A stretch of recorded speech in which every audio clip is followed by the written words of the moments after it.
বিসমিল্লাহির রহমানির রহিম। পবিত্র ঈদ উল আজহা উপলক্ষে মাননীয় প্রধানমন্ত্রী জনাব তারেক রহমানের পক্ষ থেকে ঢাকা উত্তর সিটি কর্পোরেশনের পরিচ্ছন্নতা কর্মীদেরকে ঈদ বোনাস দেওয়া উপলক্ষে আজকের এই মহতী একটা অনুষ্ঠানের উপস্থিত আছেন ঢাকা উত্তর সিটি কর্পোরেশনের সম্মানিত সচিব, উপস্থিত আছেন আজকের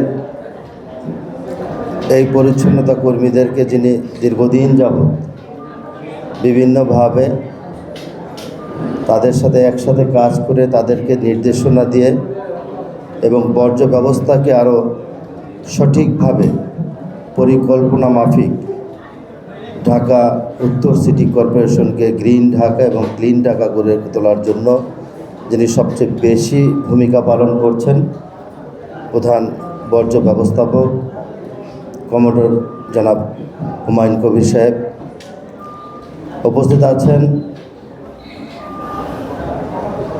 ঢাকা উত্তর সিটি কর্পোরেশনের প্রধান স্বাস্থ্য কর্মকর্তা ব্রিগেডিয়ার জেনারেল ইমরুল কায়েস এবং উত্তর সিটি কর্পোরেশনের আমাদের প্রধান প্রকৌশলী ব্রিগেডিয়ার জেনারেল রাকিবুল হাসান, আমাদের সম্পত্তি প্রধান কর্মকর্তা শওকত এবং বর্জ্য ব্যবস্থাপনার যিনি সকলের সাথে সমন্বয় করে কাজ করার চেষ্টা করেন অতিরিক্ত বর্জ্য ব্যবস্থাপক জনাব আরিফুর রহমান সহ আমার সামনে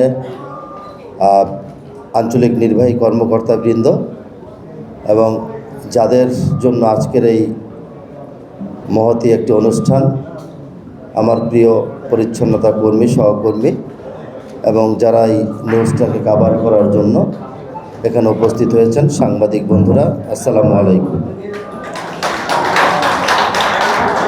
আমরা গত রোজার ঈদে এমনিভাবে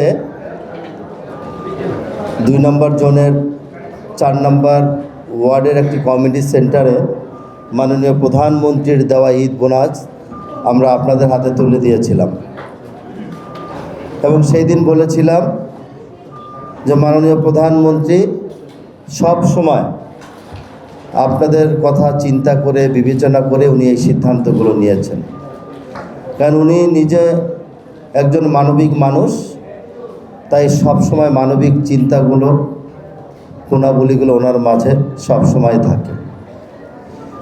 তো মাননীয় প্রধানমন্ত্রী এবারও একইভাবে উনি চিন্তা করেছেন যে ঈদ উল আজহায় কোরবানি, বাসায় বাসায় কোরবানি হয়, পাড়ায় মহল্লা একটা ঈদের উৎসব এবং উৎসবের পাশাপাশি আবার এই নগর অন্ততপক্ষে 72 ঘন্টার জন্য বর্জ্য ব্যবস্থাপনাটা একটু স্বাভাবিক এবং একটু পরিষ্কার রাখার জন্য উনি আপনাদের কথা কিন্তু সবসময় চিন্তা করে যে এত কষ্ট করে তাদের জন্য আসলে আমরা হয়তো সাধ্যমতো চেষ্টা করি, ওইভাবে আমরা তাদেরকে দিতে পারি না। তারপরেও মাননীয় প্রধানমন্ত্রী আপনাদের কথা কিন্তু তার চিন্তায় এবং তার মাথায় রেখেছেন। আজকে ঈদ উল আজহার এই প্রিয় সহকর্মী আপনারা আপনাদেরকে চিন্তা করে যে বোনাসটুকু মাননীয় প্রধানমন্ত্রী জনাব তারেক রহমান আপনাদেরকে দিয়েছেন, আমি উত্তর সিটি কর্পোরেশনের প্রশাসক হিসেবে আমার প্রিয় নেতা, আমার অভিভাবক, আমার বড় ভাই, আমি ওনার প্রতি সিটি কর্পোরেশনের পক্ষ থেকে আন্তরিক ধন্যবাদ জানাই, কৃতজ্ঞতা জ্ঞাপন করি। দীর্ঘদিন অনেক বছর একসাথে ওনার নেতৃত্বে, ওনার নির্দেশে, ওনার আহ্বানে সবসময় একসাথে ছিলাম, কাজ করেছি। ওনাকে খুব কাছাকাছি থেকে দেখেছি উনি সারাদিন কি চিন্তাগুলো করে থাকে। একজন মানবিক মানুষ হিসেবে ওনার মন অত্যন্ত সুহৃদয়বান, অত্যন্ত নরম দিলের মানুষ। উনি মানুষের প্রতি কিভাবে তার যে ভালোবাসা সেগুলো উনি কিন্তু নিজে সব সময় চিন্তা করে কিভাবে একটা মানুষকে গড়ে তোলা যায়, কিভাবে একটা মানুষকে উপকার করা যায়, তাকে সহযোগিতা করা যায়, সবসময় চিন্তা ভাবনা উনি ওনার মাথায় রেখেই কাজ করেন। আপনারা দেখবেন বাংলাদেশে অনেক প্রধানমন্ত্রী ছিল, আছে, হয়তো বা ভবিষ্যতে হবে। একদম বিবেক দিয়ে চিন্তা করে দেখেন, বর্তমান প্রধানমন্ত্রী জনাব তারেক রহমানের তার চলাফেরা, আচার আচরণ, কথাবার্তা, তার কর্মকাণ্ড বাংলাদেশের এমন কোনো রাজনৈতিক দলের একজন কর্মীও বলতে পারবে না তাকে নিয়ে কোনো ধরনের বিতর্কিত কোনো কথাবার্তা। তাই আমরা ওনাকে অনুসরণ করেই কাজ করি এবং ওনাকে অনুসরণ করেই কাজ করি। আজকে আমাদের পরিচ্ছন্নতা কর্মীরা দিন রাত সব সময় কাজ করে, খুব ভোরবেলায় উঠে সকালে অন্ততপক্ষে নাস্তাটুকু তারা করতে পারে না, কাজ শেষে বাসায় গিয়ে তখন গিয়ে তারা গোসল করে নাস্তা করে। এই যে ভোরবেলায় উঠে 11টা পর্যন্ত কাজ করা, এটা সবার পক্ষেই সম্ভব নয়। আপনাদের পক্ষেই এই কঠিন কাজগুলো মোকাবেলা করা সম্ভব এবং আগামী দিনেও এই কঠিন কাজগুলো আপনাদেরকেই করতে হবে। সেই কাজগুলো করার ক্ষেত্রে আমরা আপনাদেরকে আরও বেশি কিভাবে সহযোগিতা করা যায় সেটা আমরা সিটি কর্পোরেশনের পক্ষ থেকে আমরা চেষ্টা করব।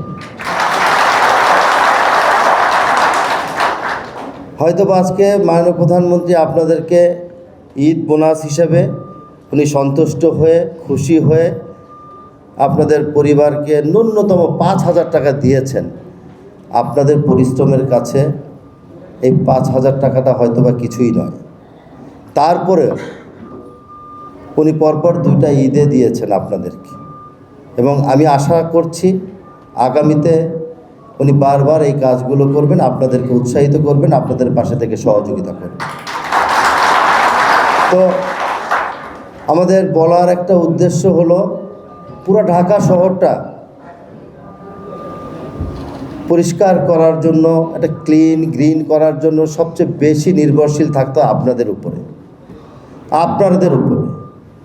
আপনারা যদি পরিষ্কার করেন, ঢাকা শহর সুন্দর লাগবে দেখতে, দুর্গন্ধমুক্ত থাকবে, মানুষ ভালোভাবে চলাফেরা করতে পারবে। এবং পাশাপাশি এটা বলবো, আজকে এত সুন্দর রাস্তা দিয়ে যাচ্ছি, কোনো ময়লা নেই, পরিষ্কার হয়ে যাচ্ছে। এর জন্য আপনাদেরকে সবাই বাহবা দিবে, ধন্যবাদ জানাবে। সচিব মহোদয় একটু আগে কথা বলেছেন, একটা গুরুত্বপূর্ণ কথা, যে ঢাকা শহর একটা জীবন্ত শহর, মরা শহর না, কিন্তু জীবন্ত। অর্থাৎ এই ঢাকা শহরের প্রতিটি রাস্তা, অলিতে গলিতে প্রতিদিন হাজার হাজার লক্ষ লক্ষ মানুষ যায়, চলাফেরা করে। 1 ঘন্টা পরিষ্কার হওয়ার পরে 10 মিনিট পরে আবার সেই মাথায় গেলে একই অবস্থা। কারণ এই যে মানুষ চলাফেরা করে, তার হাতে একটা পানির কন্টেনার ছোট থাকে, ফেলে দেয়, বা কিছু বিস্কিট বা চিপস খেয়ে ফেলে দেয়, এই বিষয়গুলো তো আছেই। কিন্তু এগুলি থাকলে কি হবে? আমাদের কি থেমে যেতে হবে?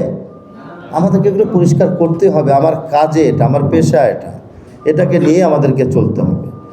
তারপরও আজকে সাংবাদিক বন্ধুরা আছেন, আপনাদের মাধ্যমে আমি ঢাকা উত্তর সিটি কর্পোরেশনের আমার প্রিয় নগরবাসীর কাছে একটা আহ্বান করব, অনুরোধ করব, যে আমার পরিচ্ছন্নতা কর্মীরা সকাল সকাল বের হয়ে তারা রাস্তায় কাজ করে, আমরা আপনাদের সহযোগিতা চাই।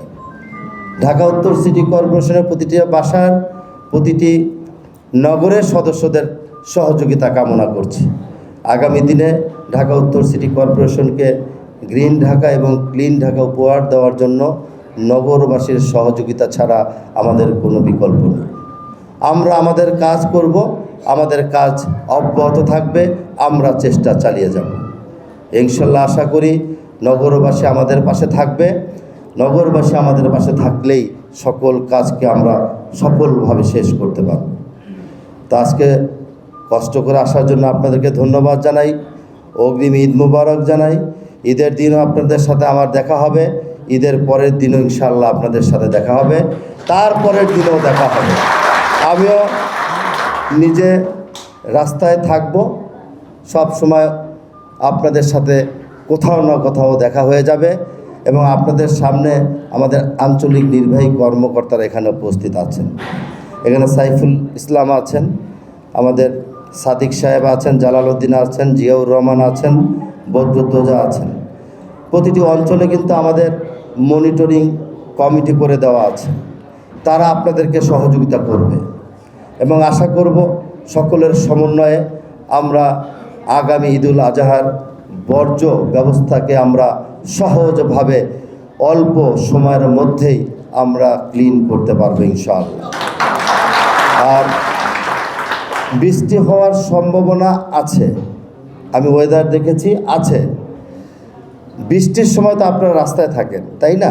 আমাদের বিওআরটি টিম থাকে, কোথায় জলবদ্ধতা হয়ে যায় সেখানে আমরা কুইক সার্ভিস দেওয়ার চেষ্টা করি। আমরা ইনশাআল্লাহ আগামী দিনে সেই একইভাবে কাজগুলো করব। বৃষ্টি হলে কি করতে হবে? বর্ষার মৌসুমে আমরা এখানে আপনাদেরকে তো একটা রেইনকোট দিয়েছিলাম, তাই না? এই যে রেইনকোট নিয়ে আসছেন একজন, ওই যে দেখাচ্ছে, ধন্যবাদ, থ্যাংক ইউ। এই রেইনকোটগুলো আপনারা আগে থেকেই গুছগাছ করে নিজের কাছে রেখে দিবেন, যে বৃষ্টি হচ্ছে পরে যাবেন, এটা করা যাবে না। ময়লা জমিয়ে রাখা যাবে না। এই কারণে রেইনকোটটাকে বৃষ্টি হলে আপনারা ব্যবহার করবেন। এই ব্যবহারের জন্য আপনাদেরকে রেইনকোটগুলো সিটি কর্পোরেশনের পক্ষ থেকে দেওয়া হয়েছে। হয়তোবা আমরা আরও কিছু দেওয়ার প্রয়োজন ছিল, আমরা আস্তে আস্তে করে আমাদের চিন্তায় আছে। আমরা আপনাদের সুরক্ষার জন্য, স্বাস্থ্যের সুরক্ষার জন্য আমরা যাবতীয় যেই পদক্ষেপ নেওয়ার দরকার সামনের দিনগুলোতে আমরা সেগুলো আমরা পর্যায়ক্রমে করব।